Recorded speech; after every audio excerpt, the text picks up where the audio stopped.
सुमित्रा जी 4 बच्चों की मां हैं, लेकिन पहली बार उनकी कोई संतान आत्मनिर्भर हुई, आर्थिक दृष्टि से आत्मनिर्भर। पहली बार वे अपनी नौकरीशुदा बेटी के साथ आई हैं। पहली बार वे हॉस्टल देख रही हैं और जीवन में पहली बार वे इतने खाली से कमरे में रहने आई हैं। अनेक तरह के मिले जुले भावों के साथ वे कभी चकित होती, कभी हंसती और कभी उलझन में पड़ जाती। नमन और पंडित जी तो उन्हें यहाँ छोड़कर लौट गए थे। यहाँ उन्हें कोई काम न सूझता।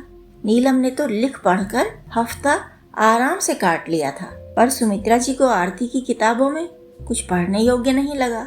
बेटी के हॉस्टल में उन्हें तीसरा ही दिन था कि आरती ने कॉलेज से लौटकर कहा, माँ मैं तुम्हारे लिए कुछ लाई हूँ, बताओ क्या लाई होंगी, सोचो और बताओ।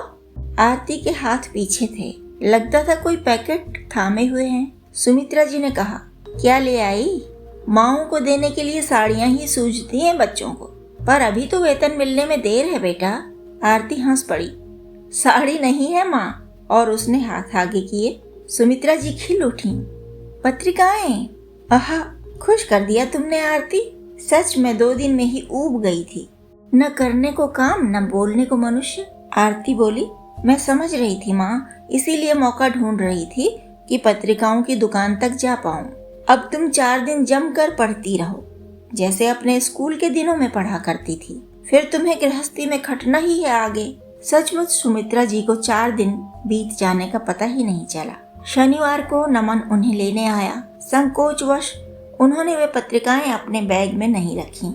आरती का भी तो मन पढ़ने का हो सकता है। राम रसायन पहुंची तो आरती ने अपने बैग से निकालकर वे आधा दर्जन पत्रिकाएं उनके सिरहाने रख दी, तो सुखद आश्चर्य से वे अवाक रह गईं। आरती बोली, माँ तुमने हमेशा गृहस्थी के लिए त्याग किए, अपनी कोई रुचि बाकी नहीं रखी, कोई शौक नहीं, चाव नहीं, बस पल पल दूसरों के लिए ही जीती रही। सुमित्रा जी के मुख पर एक उदास सी मुस्कान आई। वे बोली, तुम लोग क्या दूसरे हो?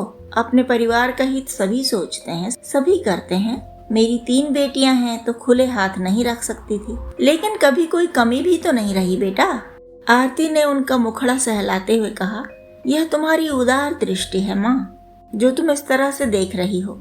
ठीक इसी परिस्थिति में होने पर रोने वालियां 100 रोने रोती रहती। दूर न जाओ, अपनी मौसी का ही उदाहरण है पास में। हमेशा शिकायतें, किसी में कोई अच्छाई दिखती ही नहीं उन्हें। लगता है सारे लोग बस इन्हें पीड़ा पहुंचाने में ही लगे हैं। सुमित्रा जी ने कहा, हाँ, सुभद्रा की इन आदतों से माँ बाबूजी भी चिंतित रहते थे।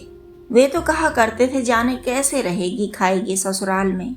एक बात तो है, तुम्हारे मौसा जी बड़े भले हैं, उसकी अच्छाइयाँ ही देखते रहते हैं, बुराइयों पर चुप लगा जाते हैं। आरती बोली, यह तो मौसा जी की कमजोरी है माँ, सिर चढ़ा रखा है उन्होंने सुभद्रा मौसी को।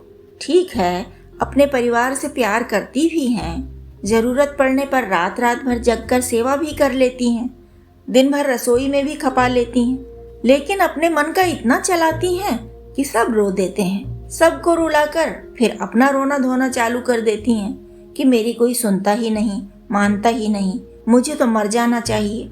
सुमित्रा जी एकाएक चिहुक कर बोली, आरती, शायद सुभद्रा अक्टूबर में यहाँ आ जाए। उसकी चचेरी सास का एक बेटा यहाँ बैंक में नौकरी करता है, पहले कहीं और था। उसकी शादी है अक्टूबर में। ठीक नहीं पता कि शादी यहाँ से करेंगे या गांव से। हमें उससे पहले बहुत कुछ सोचना होगा। आरती ने चिढ़ कर कहा, बुरा न मानना मम्मी, लेकिन सच में ऐसे संबंधियों का आना किसी को नहीं अच्छा लगता, जिनके लिए 100 बातें सोचनी पड़े। क्या बोलना है, कैसे बोलना है, क्या नहीं बोलना है, कैसे नहीं बोलना है, यहाँ तक कि क्या चीज उन्हें दिखनी चाहिए और क्या नहीं दिखनी चाहिए। दूसरे के घर में भी जो अपनी अपनी ही चलाते रहते हैं, उन्हें तो साफ मना कर देना चाहिए कि हमारे घर आओ ही मत। सुमित्रा जी आरती का सिर सहलाते हुए बोली, तुम्हारी बात अपनी जगह सही है बेटा, लेकिन बहुत निकट संबंधों में ऐसा कह नहीं सकते कि हमारे घर ना आओ। आरती ने ठंडी सांस भरी और कहा, मुझे एक बार रामचरितमानस केवल इस दृष्टि से पढ़ना है कि उसमें से मौसी के लिए क्या निकलता है, कैसे उन जैसों को टैकल करें, कैसे हैंडल करें इन बिगड़ी मशीनों को। एक साथ हफ्ते भर की छुट्टी तो मिलने से रही, हर बार आकर एक एक कांड पढ़ लूंगी या जितना भी हो सके। अक्टूबर तक मेरी तैयारी पूरी हो जाएगी। सुमित्रा जी ने ठंडी सांस भरकर कहा, तुम अपनी नौकरी पर ध्यान दो। सुभद्रा अगर आएगी भी तो कितने दिन रह पाएगी? उसकी भी तो गृहस्थी है। जितने दिन वह यहाँ रहेगी तुम इधर ना आना, पूजा या संध्या के यहाँ चली जाना। अपना किराए का एक कमरा भी होगा, तब भी इतना सहारा तो हो जाएगा कि नमन भी वहाँ रह सके। बाकी मैं संभाल लूंगी। वह शेर बनेगी तो मैं सवा शेर बन सकूंगी। उसके कारण मेरे बच्चे मुझसे दूर होंगे तो शेर क्या, मैं शेर भी बन सकती हूँ। आरती और सुमित्रा जी इतनी जोर से हंसी कि हॉल से नमन और पंडित जी भी उठकर वहां आ गए। अपने कमरे से निकलकर नीलम और हीरा भी दरवाजे पर आकर खड़े हुए। पंडित जी बोले, वाह जी वाह, तुम दोनों अकेले अकेले उत्सव मनाना सीख आई हो। धन्य हो चाणक्य महाविद्यालय, 2 सप्ताह में कैसी पट्टी पढ़ा दी। इस पर नमन ने भी ठहाका लगाया। यह महाविद्यालय के द्वारा पट्टी पढ़ाए जाने की बात तो नीलम हीरा भी समझ गए और वे भी हंसी में सम्मिलित हो गए। हंसी कहाँ से आरंभ हुई थी, किस बात पर आरंभ हुई थी, यह तो किसी को याद ही नहीं रहा।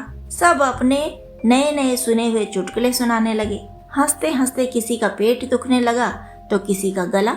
पंडित जी बोले, मुझे एक और याद आ रहा है, लेकिन सुनाऊंगा तब जब आरती के हाथ की चाय मिलेगी। 2 हफ्तों से तुम्हारे हाथ की चाय नहीं मिली है आरती। आरती तुरंत कूद कर खड़ी हुई। सॉरी पापा, बस अभी चाय बना कर लाती हूँ। सुमित्रा जी ने कहा, नीलम तुम पापड़ तल कर ले आओ। तुम्हें तेल की गंध तो नहीं लगती इन दिनों?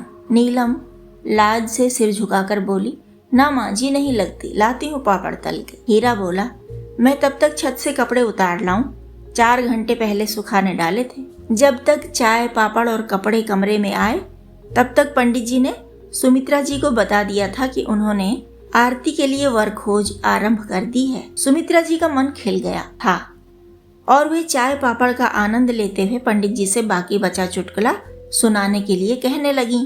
पंडित जी ने जिज्ञासु मंडली को देखा और हंस पड़े। बोले, ये देखो, 2 दर्शक तो ये भूमि पर विराजे हैं, 2 कुर्सियों पर विराजमान हैं और ये एक पलंग पर टेक लगाए। सब के सब ऐसी प्रतीक्षा में है जैसे मैं कोई जादू कर डालूंगा, जादू से कोई विदूषक प्रकट कर दूंगा। लो सुन ही लो, तिवारी जी ने सुनाया था मुझे। एक रोगी था, वह गया चिकित्सक के पास। चिकित्सक ने पूछा, क्या हाल है? रोगी बोला, हालत पहले से भी बिगड़ी हुई है। चिकित्सक ने पूछा, दवा ले ली थी? रोगी बोला, हाँ आपने दी तो मैंने ले ली थी। चिकित्सक ने अपनी बात को और संप्रेषणीय बनाते हुए कहा, क्या दवा खा ली थी? रोगी बोला, नहीं साहब, पूरी डिब्बी भरी हुई थी। चिकित्सक को हुई झुंझलाहट। बोला, अरे पीने की दवा थी, पी ली थी ना? रोगी ने भी उतनी ही झुंझलाहट से कहा, दवा पीली नहीं थी, हरी थी। चिकित्सक ने अपना माथा ठोका और बोला, महाशय आपने दवा को पी लिया था। रोगी ने अपना माथा 4 बार ठोक कर कहा, डॉक्टर साहब आप पागल वागल तो नहीं हो गए? अरे पी लिया मुझे हुआ था, दवा को पी लिया कैसे होगा? दवा कोई आदमी है? नमन बोला, पापा एक तो यह चुटकुला बहुत बासी हो चुका, दूसरे आपने इसे चुटकुले की तरह नहीं कहानी की तरह सुनाया है। ऐसे में मेरा कर्तव्य क्या है, हंसूं या रोऊं? हीरा उछल कर खड़ा हुआ।